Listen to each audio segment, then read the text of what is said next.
2018년 이스라엘에서 지금으로부터 13,700년 전에 있던 즉 중석기 시대의 맥주 공장 유적이 발견되었습니다. 이 유적에서 발견된 돌절구에서 발효 흔적을 찾아낼 수 있었는데요. 이것이 바로 원시인이 맥주를 만들던 흔적인 거죠.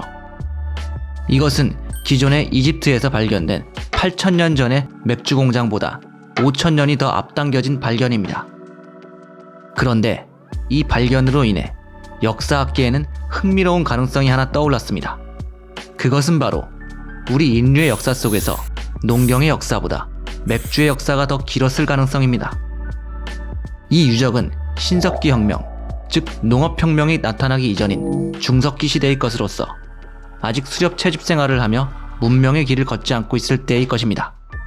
그런 시절부터 인류는 이미 야생보리로부터 맥주를 만들어 먹고 있던 것입니다.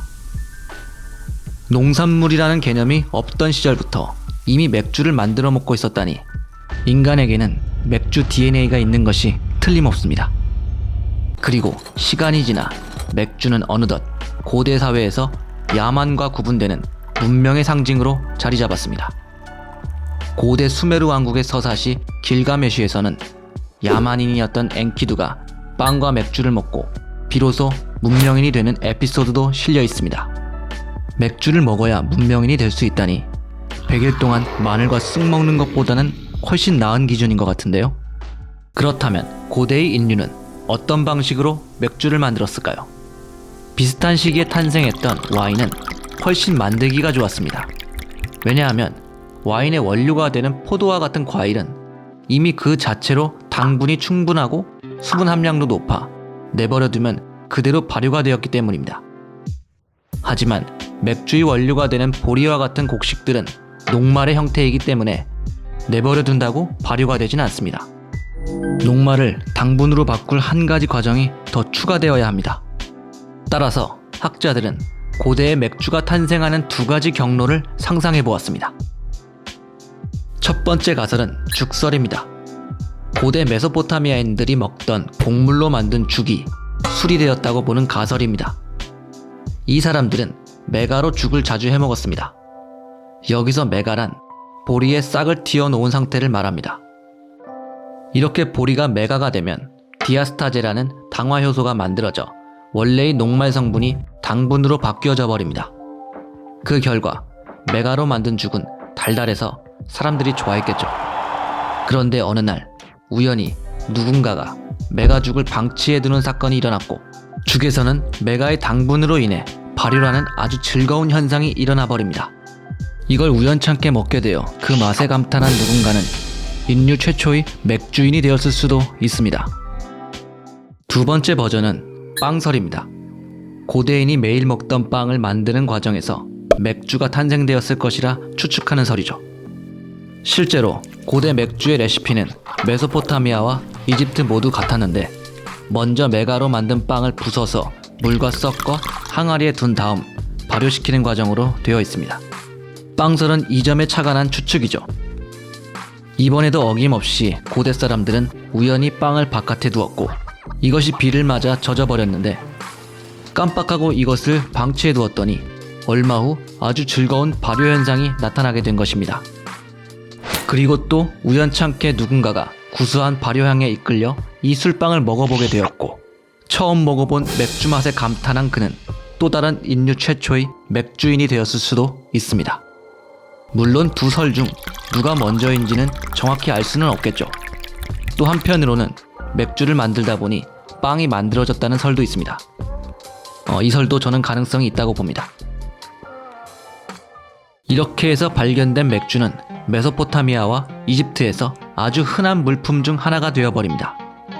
메소포타미아의 경우 수메르 왕국 시절부터 맥주를 화폐의 하나로서 사용했는데 맥주로 상거래를 했고 임금을 받았으며 세금을 냈습니다. 게다가 이 사람들은 맥주가 너무 좋았던 나머지 맥주의 여신 닌카시를 섬기기도 했습니다. 이 사실을 알고 저도 심각하게 종교를 가져볼까도 생각해봤습니다. 헛소리고 미국에는 같은 이름의 맥주 회사도 있다고 합니다. 한국에서도 판매 중이라던데 저도 조만간 구해볼 생각입니다. 각설하고 수메르 왕국 이후 들어선 바빌로니아 왕국에서는 일상화된 음주를 통제하기 위해 관련 법률을 제정하기도 했습니다. 이 법률은 인류 최초의 성문법으로 알려진 그 유명한 함무라비 법의 일부였습니다. 내용을 보아하니 다 죽인다고 하는데 규제가 상당히 엄격했던 것으로 보이긴 합니다. 무엇보다도 맥주와 곡식을 계량할 때 쓰는 되를 맥주의 경우에 더 작은 것을 쓰면 그 술집 주인을 익사시켜버린다는 이 무서운 법은 맥주의 품질에 관련된 법이죠. 고대에도 나름 술의 가치에 신경을 쓰고 있었다는 점을 엿볼 수 있습니다. 한편 이집트의 경우에도 맥주는 빵과 함께 이집트인의 주식 중 하나였습니다. 그렇기 때문에 피라미드를 짓던 건설 노동자들은 식사를 제공받는 차원에서 아예 임금의 일부를 맥주로 받았습니다. 그런데 어떤 날은 이집트인에게 맥주가 더 이상 식사가 아닌 술로서 허용되는 날이 있었습니다. 바로 사랑의 여신 하토르의 축제날이었습니다. 신화에 따르면 하토르는 태양신 라의 명령을 받고 반역자들을 처단하는데 그 과정에서 인간의 피맛을 본 그녀는 분노의 여신 세크메트로 돌변하여 닥치는 대로 살육을 저질렀습니다. 이에 태양신 라는 폭주해버린 세크메트를 잠재우기 위해 인간들로 하여금 붉은색 맥주 7,000병을 지상에 뿌리게 하였고, 이를 피로 착각한 세크메트는 맥주를 흠뻑 마시고 잠들어 버립니다. 그리고 깨어날 때는 다시 사랑의 여신 하토르로 돌아와 세상은 평화를 되찾게 됩니다. 그런 이유로 이 축제날만큼은 마음껏 맥주를 마셔도 흉이 되지 않았고, 거기에 마음껏 토하더라도 아무런 문제가 되지 않는 해방의 날이었습니다. 그런데 한 가지 알아두셔야 할 것은 고대의 맥주는 오늘날 우리가 마시는 황금빛의 투명한 액체가 아니었다는 사실입니다. 이 시절의 맥주는 빵 자체를 발효시킨 것이었기 때문에 부유물들이 위에 둥둥 떠있는 상태였고, 거기에 꿀, 허브, 고수나 노간주나무 열매와 같은 다양한 첨가물들을 넣어서 맛을 내었기 때문에 맥주 안에 이런저런 것들이 많았습니다. 따라서 고대인들은 이것들을 피하기 위해 갈대로 만든 빨대로 바닥부터 쭉쭉 빨아먹는 식으로 맥주를 마셨습니다. 오늘날의 맥주와 맛도 상당히 달랐을 것이고 냉장고도 없었으니 당연히 시원한 맛도 아니었겠죠. 이 맥주는 오히려 우리나라의 막걸리와 더 비슷한 술이었던 것으로 보입니다. 이런 맥주는 후에 와인을 더 사랑한 그리스인들과 그리스 문화를 추종했던 로마인들에게 외면받았습니다. 이후 고대의 시간 동안 맥주의 역사는 잠시 침체기를 갖습니다. 그리고 서로마 제국이 멸망하고 중세 유럽의 역사가 시작되면서 맥주는 화려하게 부활합니다. 다음 편에서는 오늘날 우리가 먹는 맥주의 진정한 기원이 된 중세 유럽 맥주의 역사에 대해 이야기하려 합니다. 많은 시청 바랍니다.